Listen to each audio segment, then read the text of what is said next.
Hi students, welcome to our class. ഇന്ന് നമ്മൾ discuss ചെയ്യാൻ പോകുന്നത് 13th ചാപ്റ്റർ ആണ് കൈനറ്റിക് തിയറി ഓഫ് ഗ്യാസ്. നമ്മൾ ഗ്യാസ് മോളിക്യൂളിൻ്റെ പ്രത്യേകത അറിയാം. നമുക്ക് മോളിക്യൂൾസ് തമ്മിൽ ഡിസ്റ്റൻസ് വളരെ കൂടുതലാണ്. ദാറ്റ് മീൻസ് അവർക്ക് വെലോസിറ്റി കൂടുതലായിരിക്കും. സോ ആ ഗ്യാസസിൻ്റെ കൈനറ്റിക് തിയറിനെ കുറിച്ചാണ് നമ്മൾ ഈ ചാപ്റ്റർ ഡിസ്കസ് ചെയ്യുന്നത്. വളരെ സിമ്പിളായിട്ടുള്ളൊരു ചാപ്റ്ററാണ്. അതേപോലെ റിപ്പീറ്റ് ചെയ്യുന്ന ക്വസ്റ്റ്യൻസ് ആണ് ഈ ചാപ്റ്ററിൽ നിന്ന് വരാറ്. അപ്പോൾ അത് ഏതൊക്കെയാണ് നമുക്കൊന്ന് നോക്കാം. അപ്പോൾ ഇതിൻ്റെ സ്റ്റാർട്ടിങ്ങിൽ നമ്മൾ പഠിക്കുന്നത് കുറച്ച് ബേസിക് ആയിട്ടുള്ള ഗ്യാസസ് ലോസ് ആണ്. നമ്മൾ കെമിസ്ട്രിയിലും പഠിച്ചിരിക്കും. അതിൽ ഫസ്റ്റ് ലോ എന്ന് പറയുന്നത് ബോയിൽസ് ലോ ആണ്. ബോയിൽസ് ലോ എന്ന് പറയുന്നത് നമ്മളൊരു ക്വാണ്ടിറ്റി ഓഫ് ഗ്യാസ് കൺസിഡർ ചെയ്യാണ്. ആ ഗ്യാസിൻ്റെ ടെമ്പറേച്ചർ കോൺസ്റ്റൻ്റ് ആണെങ്കിൽ ഗ്യാസിൻ്റെ പ്രഷറും വോളിയം ഇൻവേഴ്സ്ലി പ്രൊപ്പോർഷണൽ ആയിരിക്കും. That is at constant temperature pressure is inversely proportional to its volume. അപ്പോൾ ബോയിൽ ലോ പറയുന്നത് കോൺസ്റ്റന്റ് ടെമ്പറേച്ചറിൽ ഒരു ഗ്യാസിൻ്റെ പ്രഷർ എന്ന് പറയുന്നത് inversely proportional to its volume. That is P inversely proportional to volume, that is 1/v. ഇതിൽ നിന്ന് നമ്മൾ ഇതൊരു ഇക്വേഷൻ അല്ല, ഈ പ്രൊപ്പോർഷണാലിറ്റി സൈൻ കളയാൻ നമ്മളൊരു കോൺസ്റ്റന്റ് കൊണ്ട് മൾട്ടിപ്ലൈ ചെയ്യും. That is P equal to a constant into 1/v എന്ന് കിട്ടും. അതിൽ നിന്ന് ഈ വിനെ നമ്മൾ ഇക്വേഷൻ ഇപ്പുറത്തെ സൈഡിലേക്ക് കൊണ്ടുവരാണെങ്കിൽ P V equal to a constant എന്ന് കിട്ടി. ഇതാണ് നമ്മളുടെ ബോയിൽസ് ലോയുടെ ജനറൽ ആയിട്ടുള്ള ഒരു ഇക്വേഷൻ. വെരി വെരി ഇമ്പോർട്ടൻ്റ് ആണ്. അപ്പം എന്താണ് ബോയിൽസ് ലോ പറയുന്നതെന്ന് വെച്ച് കഴിഞ്ഞാൽ at constant temperature pressure is inversely proportional to volume, that is PV equal to a constant. നമുക്ക് ജനറലൈസ് ചെയ്ത് പറയാം P1V1 ഈക്വൽ ടു P2V2. അതായത് ഒരു സ്റ്റേറ്റിൽ നിന്ന് മറ്റൊരു സ്റ്റേറ്റിലേക്ക് മാറാണ്. ഓക്കെ, ഇതേപോലെ നെക്സ്റ്റ് ലോയാണ് ചാൾസ് ലോ. ഇതും നമ്മൾ കെമിസ്ട്രിയിൽ പഠിച്ചിരിക്കും. നമ്മൾ ഒരു ഗ്യാസ് കൺസിഡർ ചെയ്യാണ്. ആ ഗ്യാസ് കോൺസ്റ്റന്റ് പ്രഷറിൽ ഗ്യാസിൻ്റെ വോളിയം എന്ന് പറയുന്നത് directly proportional to its temperature ആയിരിക്കും. ഓക്കെ, അപ്പോൾ ചാൾസ് ലോ പറയുന്നത് at constant pressure volume is directly proportional to its temperature. So V എന്ന് പറയുന്നത് ഡയറക്ട്ലി പ്രൊപ്പോർഷണൽ ടു ടെമ്പറേച്ചർ. അപ്പോൾ ഈ പ്രൊപ്പോർഷണാലിറ്റി സൈൻ കളയാൻ നമ്മളൊരു കോൺസ്റ്റന്റ് കൊണ്ട് മൾട്ടിപ്ലൈ ചെയ്യും. That is V equal to a constant into T എന്ന് കിട്ടി. ഇനി ആ ടീനെ നമ്മൾ ഇപ്പുറത്തേക്ക് കൊണ്ടുവരാണെങ്കിൽ V/T equal to a constant. ഇതും ഇമ്പോർട്ടൻ്റ് ആണ്. എക്സാമിന് ബോയിൽസ് ലോയും ചാൾസ് ലോയും കഴിഞ്ഞ വർഷം ചോദിച്ചിരുന്നൊരു ക്വസ്റ്റ്യൻ ആണ്. അപ്പോൾ ഈ രണ്ട് ലോയും എന്താണെന്ന് പഠിച്ചിരിക്കാം. നെക്സ്റ്റ് ലോയാണ് അവോഗാഡ്രോസ് ലോ. അവോഗാഡ്രോസ് ലോ എന്താ സ്റ്റേറ്റ് ചെയ്യുന്നത്?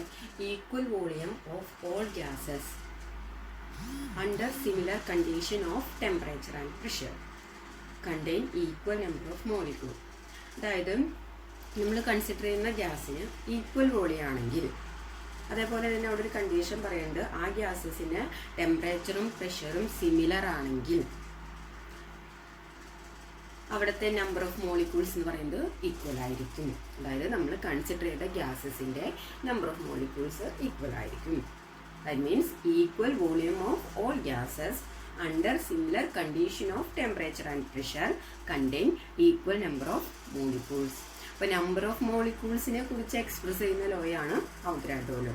അതിന് ഒരു കണ്ടീഷൻ പറയുന്നതാണ്, നമ്മൾ കൺസിഡർ ചെയ്യുന്ന ഗ്യാസസിന് ഈക്വൽ വോളിയം ആയിരിക്കണം, ടെമ്പറേച്ചറും പ്രഷറും സിമിലർ ആയിരിക്കണം. അങ്ങനെയാണെങ്കിൽ ആ ഗ്യാസസിലെ നമ്പർ ഓഫ് മോളിക്യൂൾസ് ഈക്വൽ ആയിരിക്കും. നെക്സ്റ്റ് ലോ എന്ന് പറയുന്നത് ഡാൾട്ടൺ ലോ ആണ്. Dalton law of partial pressure എന്നാണ് നമ്മൾ പറയാറ്. അതപ്പോൾ പ്രഷറിനെ കുറിച്ചാണ് എക്സ്പ്രസ് ചെയ്യുന്നത്. അതായത് the total pressure exerted by a mixture of gases is the sum of partial pressures of it constituent gases. നമ്മുടെ കയ്യിൽ ഗ്യാസിൻ്റെ ഒരു മിക്സ്ചർ, അതായത് കോമ്പിനേഷൻ ഓഫ് ഗ്യാസസ് ആണ് നമ്മുടെ കയ്യിലുണ്ടോയെന്ന് വിചാരിക്കാം. അങ്ങനെയാണെങ്കിൽ ആ ഒരു മിക്സ്ചർ ഓഫ് ഗ്യാസസിൻ്റെ ടോട്ടൽ പ്രഷർ എന്ന് പറയുന്നത് ഇൻഡിവിജ്വലായി വരുന്ന ഗ്യാസസിൻ്റെ പാർഷ്യൽ പ്രഷറുകളുടെ സമ്മായിരിക്കും. എത്ര ഗ്യാസ് അതിലുണ്ടോ അതിൻ്റെ എല്ലാം പാർഷ്യൽ പ്രഷറിൻ്റെ സമ്മായിരിക്കും അവിടുത്തെ ടോട്ടൽ പ്രഷർ എന്ന് പറയുന്നത്. That is P equal to P1 plus P2 plus P3 plus etcetera Pn. Dalton law ഒന്നും കൂടി പറയാം. The total pressure exerted by a mixture of gases is the sum of partial pressures of its constituent gases. അപ്പം ഇത്രയാണ് important ആയിട്ടുള്ള gas laws. Boyle's law, Charles law എപ്പോഴും ചോദിക്കുന്ന question ആണ്. അതേപോലെ അവഗാഡ്രോ, ഡാൽട്ടൺ ലോ. ഇനി നമുക്ക് പഠിക്കാനുള്ളത് ഐഡിയൽ ഗ്യാസ് ഇക്വേഷൻ ആണ്. ഈ ഐഡിയൽ ഗ്യാസ് ഇക്വേഷൻ നിങ്ങൾ കെമിസ്ട്രിയിലും പഠിച്ചിട്ടുണ്ടായിരിക്കും. ഐഡിയൽ ഗ്യാസ് ഇക്വേഷൻ എന്ന് പറയുന്നത് നമുക്കറിയാം PV = nRT ആണ്. ഇതിൻ്റെ മോഡിഫൈഡ് ഫോമാണ് നമ്മൾക്ക് ഫിസിക്സിൽ പഠിക്കാനുള്ളത്. ഓക്കെ, അപ്പം അതിനാദ്യം നമുക്കറിയാവുന്ന 2 കാര്യങ്ങൾ. ബോയിൽസ് ലോ അനുസരിച്ച് ടെമ്പറേച്ചർ കോൺസ്റ്റൻ്റ് ആണെങ്കിൽ ഒരു ഗ്യാസിൻ്റെ പ്രഷർ എന്ന് പറയുന്നത് inversely proportional to its volume ആണ്. ഏത് ലോ ആയിരുന്നു? Boyle's law. അതേപോലെ തന്നെ ചാൾസ് ലോ പറയുന്നത് at constant pressure the volume of the gas is directly proportional to its temperature. Okay, അങ്ങനെയാണെങ്കിൽ ഇവിടെ നമുക്ക് എഴുതാം PV = a constant. ഇതാണ് ബോയിൽസ് ലോ പറയുന്നത്. ഇവിടെ നമുക്ക് കിട്ടുന്ന ഒരു റിസൾട്ട് V/T = a constant എന്നാണ്. ഈ 2 ഇക്വേഷനും കൂടി കമ്പൈൻ ചെയ്യുമ്പോൾ നമുക്ക് എന്ത് കിട്ടും? PV/T which is equal to a constant. Okay, അപ്പോൾ ഈ കോൺസ്റ്റന്റ് എന്ന് പറയുന്നത് നമുക്കറിയാം ഒരു നമ്പർ ആയിരിക്കും. അതിന് നമുക്ക് PV/T which is equal to n × R. ഇതാണ് ഇവിടുത്തെ കോൺസ്റ്റന്റ്.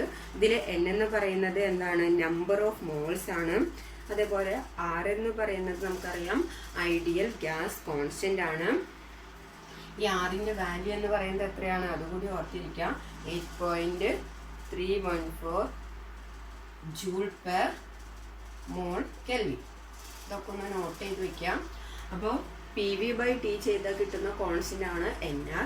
അതിൽ n എന്ന് പറയുന്നത് നമ്പർ ഓഫ് മോൾസ് ആണ്. R എന്ന് പറയുന്നത് is the gas constant. So ഇവിടെ നിന്ന് നമുക്ക് ഇക്വേഷൻ എങ്ങനെ? ഈ ടീനെ നമുക്ക് ഇപ്പോഴത്തെ സൈഡിൽ കൊണ്ടുവന്നു കഴിഞ്ഞാൽ PV = nRT. ഇങ്ങനെയാണ് നമുക്ക് ഐഡിയൽ ഗ്യാസ് ഇക്വേഷൻ കിട്ടുന്നത്. ഇത് ഇമ്പോർട്ടൻ്റ് ആണ്. പക്ഷെ നമുക്ക് ഫിസിക്സിൽ ഇതല്ല വേണ്ടത്, ഇതിൻ്റെ മോഡിഫൈഡ് ഫോം ആണ്. അതിന് വേണ്ടിയിട്ട് സ്മോൾ n എന്ന് പറയുന്നത് നമുക്കറിയാം which is the number of moles ആണ്, മോളിക്യൂൾസ് ആണ്. ഈ സ്മോൾ n-നെ നമുക്ക് total number of molecules divided by Avogadro number എന്ന് റെപ്രസെൻറ്റ് ചെയ്യാം. ഓക്കെ, സ്മോൾ n എന്ന് പറഞ്ഞു കഴിഞ്ഞാൽ total number of molecules divided by Avogadro number. ഈ അവഗാഡ്രോ നമ്പറിൻ്റെ വാല്യൂ നമ്മൾ കെമിസ്ട്രിയിൽ ഓൾറെഡി പഠിച്ചതാണ്. n എന്ന് പറയുന്നത് 6.023 × 10⁻23 ആണ് അവഗാഡ്രോ നമ്പർ. ഓക്കെ, അപ്പോൾ ഇവിടെ നമ്മുടെ ഐഡിയൽ ഗ്യാസ് ഇക്വേഷനിൽ n-ന് പകരം നമ്മൾ ഈ വാല്യൂ സബ്സ്റ്റിറ്റ്യൂട്ട് ചെയ്യാണ്. നമ്മൾ ഇക്വേഷൻ എന്ത് വരും? PV which is equal to n-ന് പകരം capital N divided by Avogadro number into RT.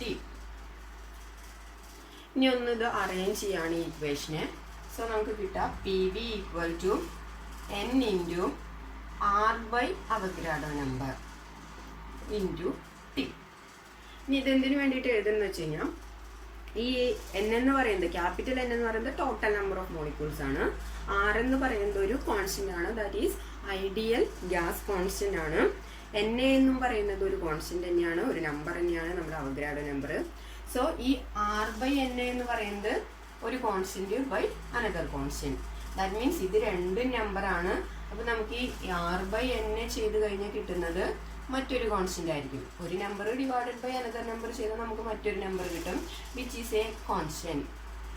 ഈ കോൺസ്റ്റന്റിനെ നമ്മൾ വിളിക്കുന്ന പേരാണ് KB, which is known as Boltzmann constant. Boltzmann constant. Okay, അപ്പോൾ എന്താണ് ബോൾസ്മാൻ കോൺസ്റ്റന്റ് എന്ന് പറഞ്ഞു കഴിഞ്ഞാൽ gas constant divided by Avogadro number ആണ് ബോൾസ് കോൺസ്റ്റന്റ്. അതിൻ്റെ വാല്യൂ കൂടി ഒന്ന് അറിഞ്ഞിരിക്കാം. ബോൾസ്മാൻ കോൺസ്റ്റന്റ് KB എന്ന് പറഞ്ഞാൽ 1.38 × 10⁻⁻23 എന്താണ് യൂണിറ്റ് എന്ന് പറയുന്നത്? Joule/mol/Kelvin. ഓക്കെ, കാരണം എന്താ, ആറിന് യൂണിറ്റ് ഇല്ല. എണ്ണയുടെ യൂണിറ്റ് എന്ന് പറയുന്നത്, ആറിൻ്റെ unit joule per mole kelvin. എണ്ണയുടെ യൂണിറ്റ് എന്ന് പറയുന്നത് ഇല്ല, ഒരു നമ്പറാണ്. സോ ഇതിൻ്റെ വാല്യൂ എന്ന് പറയുന്നത് 1.38 ഇൻറ്റു 10⁻⁻23. ഓക്കെ, അപ്പോൾ ഇത്രയും ടൈമിന് പകരം നമുക്ക് എന്ത് എഴുതാം, KB, അതായത് ബോൾട്ട്സ്മാൻ കോൺസ്റ്റന്റ് എഴുതാം. സോ നമ്മുടെ equation PV = N into KB into T.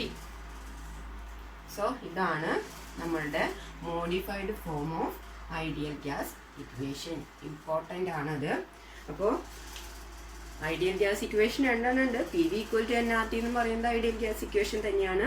PV = N into K into സഫിക്സിലാണ് B, അതാണ് ബോൾട്ട്സ്മാൻ കോൺസ്റ്റന്റ് ഇൻറ്റു T. ഇതാണ് നമുക്ക് പഠിക്കാനുള്ള ideal gas equation. So PV = N into KBT = a constant. Important ആണ്. Derivation ചോദിച്ച് കണ്ടിട്ടില്ല, ഇക്വേഷൻ നമുക്ക് ആവശ്യമുണ്ട്. ഇനി ബൈ ചാൻസ് ഡെറിവേഷൻ ചോദിച്ചാൽ ഇത് ചെയ്യേണ്ടി വരും. ഇനി നമുക്കറിയാം എന്തുകൊണ്ടാണ് നമ്മൾ ഐഡിയൽ ഗ്യാസ് എന്ന് പറയാൻ കാരണം. ഈ ഐഡിയൽ ഗ്യാസ് ഇക്വേഷൻ, അതായത് PV = nRT ഒബേ ചെയ്യുന്ന എല്ലാ വസ്തുക്കളെയും നമ്മൾ ഐഡിയൽ ഗ്യാസ് ആയിട്ടാണ് കൺസിഡർ ചെയ്യുക. അതായത് PV = nRT എന്ന് പറയുന്ന ഇക്വേഷൻ ഫോളോ ചെയ്യുന്ന അല്ലെങ്കിൽ ഒബേ ചെയ്യുന്ന എല്ലാ ഗ്യാസസും ഐഡിയൽ ഗ്യാസ് ആണ്. ഇനി ഈ റിയൽ ഗ്യാസ് എപ്പോഴും ഐഡിയൽ ഗ്യാസ് ഒബേ ചെയ്യണമെന്നില്ല. That means all real gases not obeys ideal gases. ഇതൊരു ക്വസ്റ്റ്യൻ ആണ്. എല്ലാ റിയൽ ഗ്യാസസും ഐഡിയൽ ഗ്യാസ് ആണെന്ന് നമുക്ക് പറയാൻ പറ്റില്ല. പക്ഷേ എല്ലാ റിയൽ ഗ്യാസും ഐഡിയൽ ഗ്യാസിലേക്ക് അപ്രൂവ് ചെയ്യും. അതെപ്പോഴാണ്? അതൊരു ഇമ്പോർട്ടൻ്റ് ആയിട്ടുള്ളൊരു ക്വസ്റ്റ്യൻ ആണ്. എപ്പോഴാണ് റിയൽ ഗ്യാസസ് ഐഡിയൽ ഗ്യാസിലേക്ക് അപ്രോച്ച് ചെയ്യുന്നത്? അപ്പോൾ അതൊന്ന് നോട്ട് ചെയ്യാം. All real gases approaches to ideal behaviour at low pressure and high temperature. The real gas approaches ideal behavior. ഇതൊന്ന് നോട്ട് ചെയ്യാം. The real gases approaches ideal behavior at low pressure and high temperature. ഇതൊന്ന് not ചെയ്യുക. എപ്പോഴും repeat ചെയ്യുന്ന question ആണ്. The ideal gases, all real gases approaches to ideal behavior at low pressure and high temperature. Note ചെയ്യുക, എപ്പോഴും repeat ചെയ്യുന്ന question ആണ്. അപ്പം ഇത്രയൊക്കെയാണ് നമ്മളുടെ കൈനറ്റിക് തിയറി ഓഫ് ഗ്യാസസിൽ ഇൻട്രൊഡക്ഷൻ പോർഷനായിട്ട് നമുക്ക് പറയാനുള്ളത്. നെക്സ്റ്റ് നമ്മൾ പഠിക്കാൻ പോകുന്നത് postulates of kinetic theory of gases ആണ്. ഇത് ഇമ്പോർട്ടൻ്റ് ആണ്. ഇതിൽ 6 നമുക്ക് പഠിക്കാനുണ്ട്. ഏതെങ്കിലും 4 ഷുവറായിട്ടും പഠിച്ചിരിക്കണം. എപ്പോഴും റിപ്പീറ്റ് ചെയ്യുന്നതാണ്. Any four postulate of kinetic theory of gases. ഈ പോസ്റ്റുലേറ്റ് എന്ന് ഉദ്ദേശിക്കുന്നത് അസംഷനാണ്. നമ്മൾ ഈ kinetic theory of gas consider ചെയ്യുമ്പോൾ കുറേ അസംഷൻസ് കൊണ്ടുവരും. ആ അസംഷൻസ് ആണ് ഈ പറഞ്ഞിരിക്കുന്നത്. ഫസ്റ്റ് പറയുന്നത് gas molecule are considered as rigid elastic solid space. Gas മോളിക്യൂൾസിൻ്റെ ഷേപ്പാണ് പറയുന്നത്. അതായത് ഗ്യാസ് മോളിക്യൂൾ നമ്മൾ എങ്ങനെയാണ് കൺസിഡർ ചെയ്യുന്നത്? നമുക്കറിയാം ഗ്യാസ് മോളിക്യൂൾസ് എപ്പോഴും നമ്മൾ സ്പേസ് ആയിട്ടാണ് കൺസിഡർ ചെയ്യുക. പിന്നെ അതിൻ്റെ ബിഹേവിയർ ഇലാസ്റ്റിക് ബിഹേവിയർ ആണ്, അതേപോലെ റിജിഡ് ആണ്. അപ്പോൾ gas molecules are considered as rigid elastic and solid space എന്നാണ് ഫസ്റ്റ് പോസ്റ്റുലേറ്റ് പറയുന്നത്. സെക്കൻഡ് പോസ്റ്റുലേറ്റ് എന്ന് പറയുന്നത് these molecules are in random motion. That means gas മോളിക്യൂൾസിൻ്റെ മോഷൻ എന്ന് പറയുമ്പോൾ നമുക്ക് ഡെഫിനറ്റ് ആയിട്ട് ഒരു ഡയറക്ഷനിലേക്കാണ് ഗ്യാസ് മോളിക്യൂൾ പോവാന്ന് പറയാൻ പറ്റില്ല. അപ്പോൾ നമ്മൾ കൺസിഡർ ചെയ്യുന്ന വെസലിൽ ആദ്യം ഇങ്ങോട്ട് മൂവ് ചെയ്യാം, പിന്നെ അവിടെ നിന്ന് തിരിച്ച് ഇങ്ങോട്ട് മൂവ് ചെയ്യാം. സോ ഗ്യാസ് മോളിക്യൂളിൻ്റെ മോഷൻ എന്ന് പറയുന്നത് എന്തായിരിക്കും? ഒരു റാൻഡം മോഷൻ ആയിരിക്കും. ഇതാണ് സെക്കൻഡ് പോസ്റ്റുലേറ്റ് പറയുന്നത്. തേർഡ് പോസ്റ്റുലേറ്റ് പറയുന്നത് the gas molecule collide with one another and also with the walls of the vessel. നമുക്കറിയാം ഗ്യാസ് മോളിക്യൂൾസ് എങ്ങനെയാണ് മറ്റു മോളിക്യൂൾസായിട്ട് കൊളീഷൻ നടക്കും. മോളിക്യൂൾസായിട്ട് മാത്രമല്ല, നമ്മൾ കൺസിഡർ ചെയ്യുന്ന വെസലിൻ്റെ വാളിലും അതിന് കൊളീഷൻ പോസിബിൾ ആണ്. അതാണ് തേർഡ് പോസ്റ്റുലേറ്റ് പറയുന്നത്. നെക്സ്റ്റ് പോസ്റ്റുലേറ്റ് ഇമ്പോർട്ടൻ്റ് ആണ്. അപ്പോൾ ഈ ഒരു പോയിന്റ് എന്തായാലും എഴുതണം. The average kinetic energy of a gas molecule is directly proportional to absolute temperature. അപ്പോൾ ഗ്യാസ് മോളിക്യൂൾസിന് നമ്മൾ റാൻഡം മോഷനാണ് പറഞ്ഞു. അപ്പോൾ ആ മൂവ്മെൻറ്റ് കാരണം കൊണ്ട് അതിനെന്തായാലും വെലോസിറ്റി, ഗ്യാസ് മോളിക്യൂളിന് വെലോസിറ്റി കൂടുതലായിരിക്കും. വെലോസിറ്റി കൂടുതലാണെന്ന് പറഞ്ഞു കഴിഞ്ഞാൽ അതിന് കൈനറ്റിക് എനർജി ഉണ്ട്. വെലോസിറ്റി ഉണ്ടെങ്കിൽ കൈനറ്റിക് എനർജി ഉണ്ട്, 12 mv². അപ്പോൾ അങ്ങനെയുള്ള ഗ്യാസ് മോളിക്യൂളിൻ്റെ ആവറേജ് കൈനറ്റിക് എനർജി എന്ന് പറയുന്നത് directly proportional to absolute temperature ആണ്. ഈ ആബ്സല്യൂട്ട് ടെമ്പറേച്ചർ എന്ന് പറഞ്ഞാൽ നമുക്കറിയാം ടെമ്പറേച്ചർ മെഷേർഡ് ഇൻ കെൽവിൻ സ്കെയിലാണ്. അപ്പോൾ നമുക്ക് ഇവിടെ നിന്ന് പറയാം കൈനറ്റിക് എനർജി എന്ന് പറയുന്നത് directly proportional to absolute temperature. അത് ഇമ്പോർട്ടൻ്റ് ആയിട്ടുള്ളൊരു പോയിന്റ് ആണ്. നെക്സ്റ്റ് പോസ്റ്റുലേറ്റ് എന്ന് പറയുന്നത് the distance between 2 successive collision is called mean free path. ഇപ്പോൾ മോളിക്യൂൾസ് തമ്മിൽ കൊളൈഡ് ചെയ്യുന്നു പറഞ്ഞു. അങ്ങനെ കൊളൈഡ് ചെയ്യുമ്പോൾ 2 സക്സസീവ് കൊളീഷൻ എടുക്കുമ്പോഴുള്ള ഡിസ്റ്റൻസിനെയാണ് നമ്മൾ മീൻ ഫ്രീ പാത്ത് എന്ന് പറയുന്നത്. ഈ മീൻ ഫ്രീ പാത്ത് ഡീറ്റെയിൽ ആയിട്ട് നമുക്കിനി വരുന്ന സെക്ഷനിൽ പഠിക്കാനുണ്ട്. അപ്പോൾ അത് നമുക്ക് അവിടെ ഡിസ്കസ് ചെയ്യാം. അപ്പോൾ തൽക്കാലം അത് ആ പോസ്റ്റുലേറ്റിൽ പഠിച്ചു വയ്ക്കുക.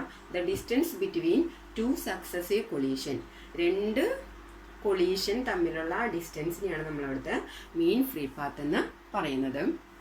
അതേപോലെ തന്നെ അടുത്ത postulate the time interval between 2 successive collision. അപ്പോൾ ഈ സക്സസീവ് കൊളീഷൻ്റെ ഡിസ്റ്റൻസിൻ്റെ 2 സക്സസീവ് കൊളീഷൻ്റെ ഡിസ്റ്റൻസ് ആണ് മീൻ ഫ്രീ പാത്ത്. ഇനി 2 സക്സസീവ് കൊളീഷൻ എടുക്കുന്ന ആ ടൈമിൽ പറയുന്ന പേരാണ് റിലാക്സേഷൻ ടൈം. അപ്പോൾ റിലാക്സേഷൻ ടൈം എന്ന് പറഞ്ഞാൽ 2 കൊളീഷൻ നടക്കാൻ എടുക്കുന്ന ടൈമാണ്. ഇതിനെ നമ്മൾ റെപ്രസെൻ്റ് ചെയ്യുന്നതാണ് ടോ. സോ ഇതാണ് പോസ്റ്റുലേറ്റ് ഓഫ് കൈനറ്റിക് തിയറി.